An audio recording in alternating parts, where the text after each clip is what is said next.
Pernah nggak sih Anda merasa ada sesuatu yang kurang pas gitu ya? Waktu lihat banyak banget pilihan makanan yang kelihatannya enak, tapi ya kurang sehat di sekitar kita. Seolah-olah pilihan kita tuh nggak sepenuhnya kita yang kontrol. Nah, selamat datang di sesi pembahasan mendalam kita kali ini. Kita akan gali bab 24 dari buku Dr. David Kessler. Judulnya Diet, Drugs, and Dopamine. Dan judul bab ini sendiri udah provokatif banget. Industri makanan mengincar kita. The food industry has us in its sights. Jadi misi kita hari ini adalah membongkar strategi-strategi tersembunyi industri makanan raksasa, ya berdasarkan sumber ini tentunya, dan kita coba pahami gimana sih semua itu secara langsung mempengaruhi apa yang Anda inginkan, apa yang Anda makan, dan ujung-ujungnya kesehatan Anda. Mari kita bedah bareng-bareng. Iya, ini penting banget karena sumber ini tuh menegaskan kalau ini bukan sekedar masalah pilihan pribadi kita aja atau soal kurang disiplin gitu. Bukan itu. Tapi yang kita hadapi ini, menurut Kessler ya, adalah sebuah lingkungan makanan yang memang sengaja dirancang, dimanipulasi. Tujuannya ya buat mempengaruhi kita di level biologis yang paling dasar. Dirancang ya? Betul. Polanya ini kalau kita lihat mirip banget sama yang udah dilakuin industri lain dulu. Contoh paling jelas ya industri tembakau, gimana cara mereka menciptakan dan mempertahankan konsumennya. Lingkungan ini nih yang aktif ngebentuk rasa pengen, hasrat Anda terhadap makanan tertentu. Oke, menarik. Mari kita coba buka lapis demi lapis ya. Sumber kita ini kan secara jelas nunjukin gimana industri makanan kayaknya banyak nyontek strategi dari industri tembakau, terutama soal pemasaran yang agresif banget itu. Iya, persis. Ingat nggak dulu iklan rokok? Jarang banget kan mereka ngomongin rasa tembakaunya atau kualitasnya. Yang dijual itu justru gaya hidup, kesan mewah, kebebasan, wah, maskulin gitu. Bahkan eksekutif tembakau sendiri, ini dikutip di sumbernya, ngaku kalau mereka tuh harus bikin alasan yang bener-bener irasional, biar orang mau merokok. Kenapa? Ya karena produknya sendiri secara alami nggak menarik buat orang yang nggak merokok. Nah, industri makanan dituduh melakukan hal yang mirip-mirip. Banget. Ada analisis menarik nih dari Profesor Richard Poley, dia peneliti pemasaran. Dia neliti iklan Kellogg's Sugar Frosted Flakes tahun 1978. Coba deh perhatiin slogannya. Sarapan tidak bergizi sampai seseorang memakannya. Hah? Gimana? No breakfast is nutritious until somebody eats it. Kalau kita pikir-pikir, secara teknis ya nggak salah juga kan? Makanan emang baru kasih nutrisi kalau dimakan. Iya sih, bener juga kedengarannya. Nah, tapi disinilah pintarnya mereka. Ini tuh pengalihan isu yang cerdik banget. Slogan ini sengaja mengaburkan fakta utamanya, yaitu sereal itu isinya gula semua dan merupakan produk olahan tingkat tinggi. Ini contoh klasik kata sumbernya. Gimana industri itu rela gelontorin duit miliaran dolar, di Amerika aja katanya sampai 14 miliar dolar setahun, buat promosiin produk yang justru bikin orang makan berlebihan, dan akhirnya ya berkontribusi ke masalah obesitas dan penyakit-penyakit terkait lainnya. Mereka pakai riset pasar yang canggih banget. Canggih gimana tuh? Iya, buat ngebidik langsung ke hasrat kita, bahkan ke ketakutan terdalam Anda sebagai konsumen. Mereka tahu tombol mana yang harus ditekan. Wah, ini jadi nyambung ke konsep penting lain yang dibahas di bab 24 ya. Rekayasa keinginan lewat makanan ultra-proses atau ultra-formulated. Penting nih buat kita pahami. Ini bukan sekedar makanan yang dimasak biasa atau diawetkan loh ya. Ini produk pangan yang sengaja direkayasa, diutak-atik sampai level molekulernya. Tujuannya biar mencapai hyperpalatability. Nah, hyperpalatability apaan tuh? Artinya, makanan itu dibuat seenak mungkin secara kimiawi. Rasanya tuh melampaui apa yang biasa kita temuin di alam. Akibatnya, otak kita jadi susah banget buat nolak. Kecanduan gitu jadinya. Biar lebih kebayang bedanya ya, coba dibandingin buah blueberry segar sama muffin blueberry yang Anda beli di toko. Blueberry alami kan punya struktur serat, air, nutrisi, semuanya masih utuh. Masih asli dari alam gitu ya. Betul. Nah, sementara blueberry yang ada di dalam muffin itu udah dipanasin, dicampur gula banyak banget, tepung putih olahan, minyak sayur. Kadang ditambah perasa blueberry buatan yang kuat banget rasanya. Struktur asli buahnya udah hilang sama sekali. Diganti sama kombinasi bahan yang dirancang cuma buat kenikmatan instan di lidah. Dan yang lebih krusial lagi nih, pemrosesan ini kan mengubah microstructure makanannya secara fundamental ya. Gimana persisnya itu terjadi? Dan apa dampaknya buat badan kita? Tepat sekali. Gini deh, ambil contoh gandum ya. Biji gandum utuh itu kan ada kulit arinya, ada seratnya. Nah, waktu digiling jadi tepung terigu putih yang halus banget, struktur sel alaminya itu hancur lebur. Hancur? Maksudnya gimana? Ya, tuh bayaulah. Struktur kompleksnya hilang. Ini bikin pati di dalamnya jadi gampang banget dicerna sama enzim kita. Akibatnya, gula dari pati itu diserap cepat banget ke aliran darah, bikin kadar gula darah melonjak tinggi, terus respons insulin juga tinggi. Ini beda banget kalau Anda makan biji gandum utuh.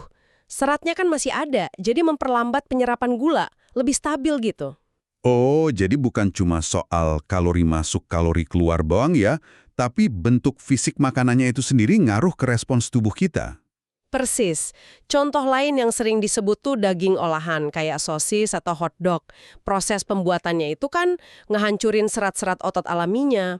Lemak jenuh sama lemak olahan di dalamnya jadi lebih gampang dan cepat dicerna. Belum lagi tambahan bahan-bahan lainnya, kayak natrium yang tinggi banget, pengawet, pati buat pengisi, sering juga ada gula tersembunyi. Gula tersembunyi di sosis. Iya, kadang ada. Nah, semua ini, menurut sumbernya, dirancang bukan buat nilai gizi yang optimal, tapi buat memaksimalkan rasa enak, reward di otak, sama memperpanjang umur simpan produknya di rak toko. Gizi sering jadi nomor sekian. Dan jangan lupa soal kombinasi bahan-bahannya. Sumber kita kan rekenin banget soal kombinasi super normal, kayak tinggi lemak sekaligus tinggi gula, atau tinggi lemak sekaligus tinggi garam, atau karbohidrat olahan tinggi plus garam tinggi. Kombinasi kayak gini kan jarang banget ada di makanan alami. Betul, jarang banget. Nah, justru kombinasi inilah yang jadi formula andalan makanan ultra proses. Kayaknya ini yang efektif banget ngebajak sistem reward di otak kita ya, bikin nagih terus. Dan yang bikin agak miris ya, ini tuh bukan rahasia yang ditutup-tutupin banget di industri. Sumber kita ngutip seorang konsultan industri makanan senior, dia bilang kalau kejutan dan keterkejutan dari sifat adiktif dan craveability. Craveability, kemampuan bikin idem gitu. Iya, kemampuan produk buat bikin orang ketagihan dan pengen terus-menerus. Itu tuh udah kayak rahasia umum di kalangan mereka. Mereka sadar betul efek produk mereka dan gimana caranya bikin produk itu biar Anda susah berhenti makannya. Waduh, kalau kondisinya begini, terus gimana kita sebagai konsumen bisa benar-benar tahu apa yang kita makan? Kan ada label nutrisi tuh, tapi katanya sering dikritik juga ya. Apa sih kelemahan utamanya menurut sumber ini? Label nggak ngasih tahu seberapa besar dampak pemrosesan makanan itu ke respons gula darah atau insulin Anda nanti. Padahal bisa aja ada dua makanan, kalorinya sama.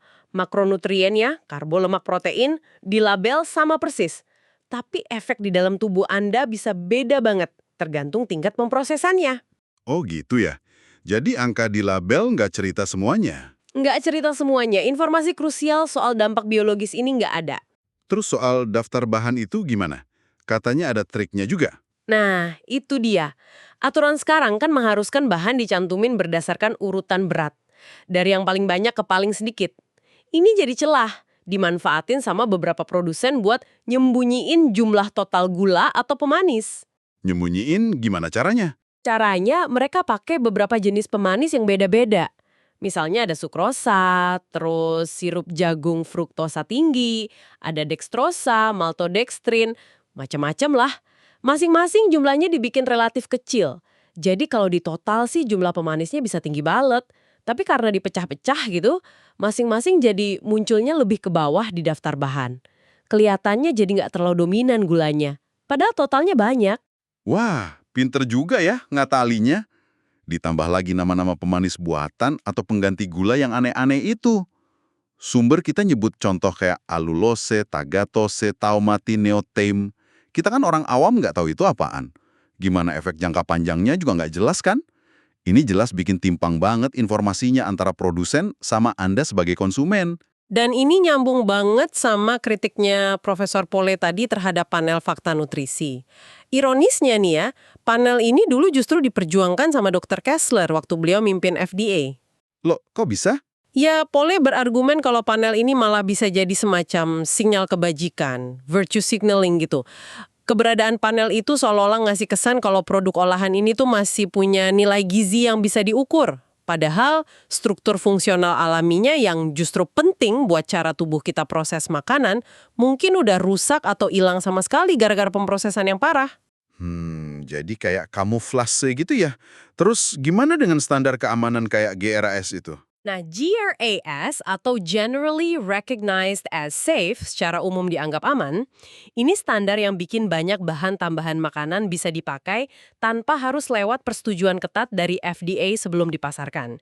Syaratnya, asal ada konsensus ahli kalau bahan itu aman, entah karena udah lama dipakai atau ada data ilmiahnya, masalahnya menurut kritik yang diangkat sumber ini, standar ini sering jadi celah. Celah gimana maksudnya? Sebuah bahan mungkin dianggap aman kalau dikonsumsi sedikit atau sendirian. Tapi gimana kalau bahan itu dicampur sama puluhan bahan lain dalam matriks makanan ultraproses, terus kita konsumsi rutin dalam jumlah banyak? Efek gabungannya atau efek numpuknya tuh seringkali nggak diteliti dengan cukup. Intinya sih, label yang sekarang itu nggak mewajibkan transparansi soal gimana keseluruhan formula makanan itu ngaruh ke biologi tubuh Anda secara nyata. Oke, jadi masalahnya kompleks banget ya soal label ini. Tapi Dr. Kessler nggak cuma kritik aja kan? Dia ngusulin solusi juga, semacam label makanan 2.0. Apa tuh ide utamanya? Ide utamanya keren banget sih, yaitu memberdayakan Anda sebagai konsumen, biar dapat informasi yang jauh lebih transparan, lengkap, dan gampang dimengerti. Langsung pas Anda lagi milih produk di toko. Tujuannya, ya biar Anda bisa bikin pilihan yang benar-benar berdasarkan informasi, bukan cuma karena rayuan iklan atau kemasan bagus. Spesifiknya gimana tuh usulan label barunya? Ada komponen apa aja? Ada beberapa komponen kunci nih. Pertama, label di bagian depan kemasan dibikin lebih informatif. Salah satu idenya, tampilin secara jelas 3 bahan teratas berdasarkan persentase berat. Ini kan langsung kasih gambaran cepat soal isi utamanya apa. Oh, jadi langsung kelihatan ya paling banyak isinya apa? Betul. Kedua, pakai label peringatan yang jelas untuk produk yang tinggi gula, garam, lemak jenuh, atau yang udah terbukti beresiko buat kesehatan kalau kebanyakan. Model kayak gini udah dipakai di beberapa negara kayak Chili sama Meksiko. Dan katanya sih cukup efektif buat ngubah perilaku konsumen. Jadi kayak ada lampu merah gitu ya, atau tanda bahaya langsung di depan? Bisa dibilang gitu. Selain itu, ada ide yang lebih canggih lagi. Sistem informasi makanan terpusat yang bisa diakses digital. Bayangin aja, tiap kemasan makanan ada kode QR atau barcode, Anda tinggal scan pakai HP. Terus muncul apa? Langsung nyambung ke database pusat yang isinya informasi detail soal produk itu. Wah, informasi apa aja tuh yang bakal ada di database itu? Lengkap dong. Usulannya sih lengkap banget, disajiin pakai bahasa yang simple, gampang dimengerti, ada daftar semua bahan, plus penjelasan fungsinya apa, bukan cuma nama kimianya, terus ada ringkasan potensi dampak kesehatannya, tapi berdasarkan studi ilmiah yang kredibel ya. Ada juga indikator tingkat kemanisan, misalnya skala 1-5. Terus ada penanda jelas, ini produk pakai gula tambahan nggak, pakai karbohidrat olahan nggak, bahkan mungkin info tingkat pemrosesannya. Bisa dipersonalisasi juga nggak? Katanya sih bisa, kalau Anda mau masukin data kesehatan Anda. Jadi infonya lebih relevan lagi. Ini artinya daftar bahan yang di belakang kemasan juga perlu dirombak total ya? Pasti. Usulannya termasuk ngelompokin semua jenis gula dan pemanis jadi satu kategori, biar jumlah totalnya kelihatan jelas. Nama bahan juga distandarisasi, pakai istilah yang lebih umum dikenal, terus aturan grafisnya juga diperketat. Grafis?